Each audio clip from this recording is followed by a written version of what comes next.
Hi everyone, so for today's video, I'm going to show you how to achieve this look right here. And I'm also going to show you a method on how to achieve the perfect floating liner moment. This method is extremely easy. It's really foolproof and you're going to get a perfect liner every single time. So if you want to know how I achieve this look and how to achieve the perfect floating liner moment, you can just keep on watching. Also, don't forget to subscribe to my channel. I put up new videos 3 times a week, so subscribe so that you don't miss any of my content. And that's it, so let's get started with the makeup.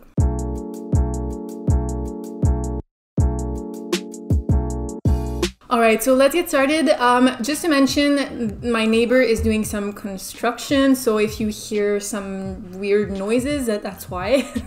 But anyway, so let's get started now. This is the look I came up with. I was really inspired by a picture that Kylie Jenner took, so I'm going to show you the picture, and I really like the effect. So I really wanted to show you today a way to do a floating liner in a very simple way. So I'm going to show you a technique that's really going to allow you to create a floating liner perfectly every single time. We are going to start by doing the eyeshadow first. So I'm going to use 2 palettes today. So I'm mainly going to be using the Hudabeauty Mercury Retrograde palette, and I'm also going to be using my ABH Jackie Aina palette. Today I'm mainly going to be using brown tone, so you can use pretty much any kind of brown eyeshadow you have at home, but these are the 2 palettes I'm going to be using. So I'm going to get started by priming my lid. I'm going to be using my MAC Pro Longwear concealer. I'm using the shade NC15. I've been using this concealer as a primer for years and I really trust it. I'm really wanting to try the Paint Pot, the MAC Paint Pot primer, just because that product is really made for priming the eyes. So I'm really wanting to try that one out. Yeah, but I'm still going to be priming with this one today. So I'm just going to blend this in using my fingers. And I'm really making sure to have concealer from my outer to inner corner. And you will see that when I'm going to be doing the blending of the eyeshadow, I'm going to be extremely messy on my under eye area, just because I know I'm going to clean that up after, and I want to blend the way that I want without worrying about my complexion.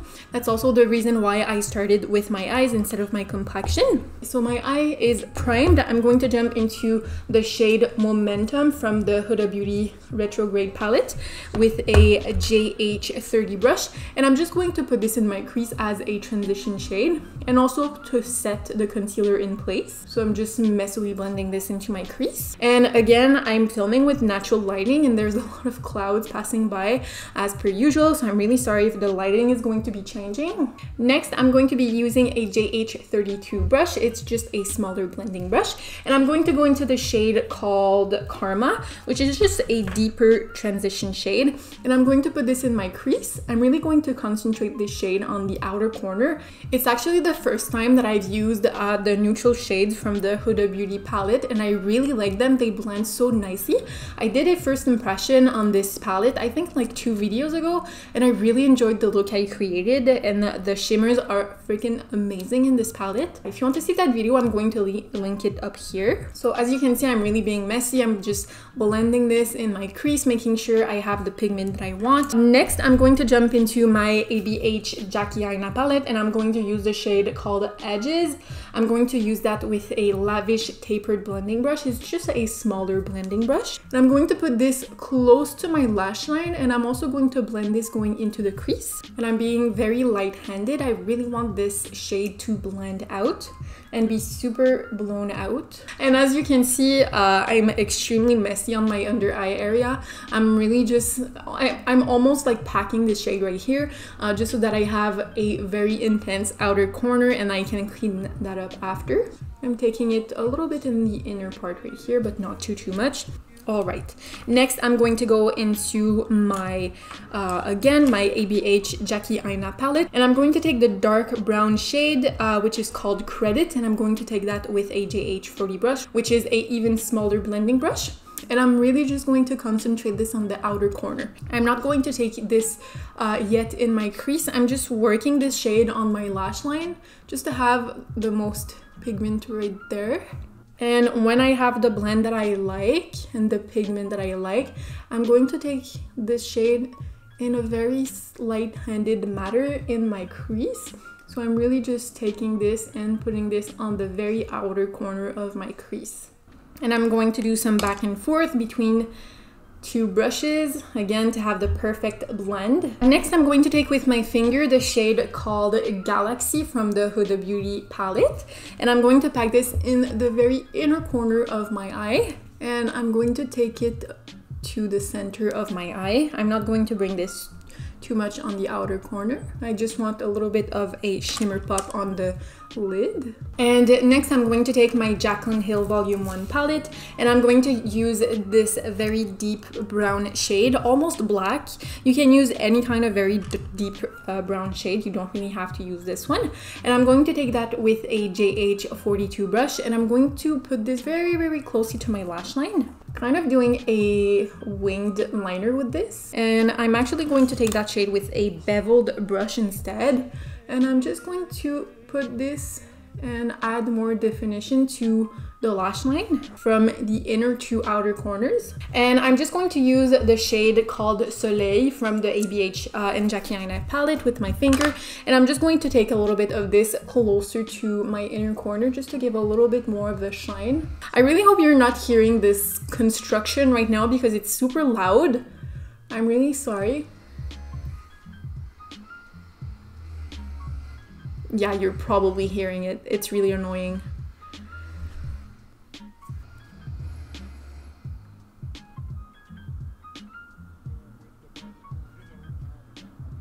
And now for the fun part, I'm just going to take a little bit of makeup remover on a cotton pad and let me clean this under eye area. Oof, so satisfying. And now for the floating liner part, I'm going to be using today the ABH Norvina Collection Electric Cake Liners. I'm going to use the shade Electric Pink today. And I'm going to be doing the line using a Morphe M250-1. Oh my god, this is a really complicated number. But it's a really, really small detailed brush. And I'm going to do the line using that. So I'm going to start by taking a little bit of water. I have some water in a little container right here. I'm just going to dip my brush in this, and I'm just going to remove the excess water from the brush on a little like tissue, and I'm going to go into the gel liner, and I'm really just going to saturate the brush to the fullest. And I'm just going to do a regular liquid liner on the lash line.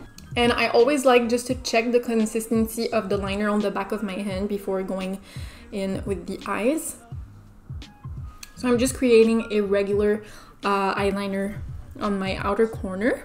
And after that, I'm going to show you the floating liner technique. And I'm also going to do that in the inner corner, but I'm going to leave the center of the eye with no line. So I'm just lining the inner and outer portion, leaving the center empty. And now for the floating liner part, the trick is to actually dot where you are going to do the lines. So I'm going to start by dotting the area where I want the line to be. I'm going to start with 3 dots, so it's really going to be vague. And I'm going to make sure that I put the dot on the exact area of the other eye. So be sure to look straight into the mirror. I'm going to dot in where the line is going to end, so about here is good. So I'm looking forward in the mirror and then dotting where the line is going to go. And same thing with the inner corner.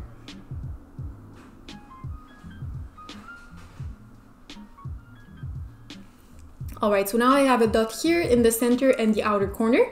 Next, I'm going to do 1 dot in the center of these points. One right here. Right here. And I'm again going to do another dot in the center of the points I just created.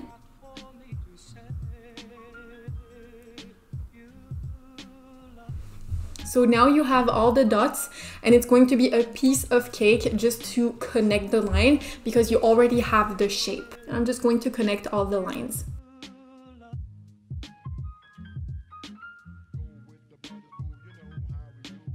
So I've been doing this technique extremely often whenever I do floating liners because it's so easy to do. You really just have to dot where you want the line to be. And then it's just a question of connecting the lines. And as you can see, it really didn't take me a lot of time and the two lines are extremely similar. So that's really good. So here we have it for the liner part. I'm going to finish up my makeup. So I'm going to use some mascara just to darken up my lashes so that they blend better with the false lashes. So I'm just going to coat some mascara on.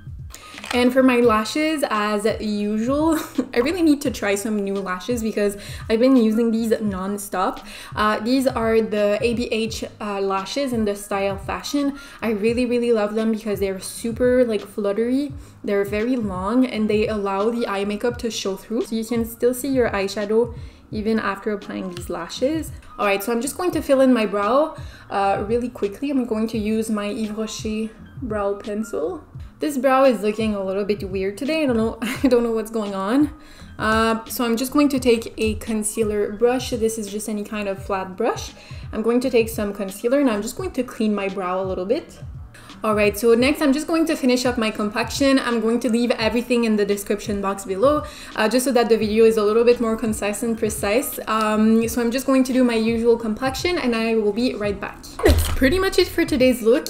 Now I am obsessed. I really love it. I really wanted to show you a super fast and easy technique to achieve a floating liner moment. So that's pretty much it. This technique is extremely easy to do. It's really fast to achieve and it's really foolproof. Anyone can do it. You just have to have a steady hand. You don't really have to worry too much about doing the line.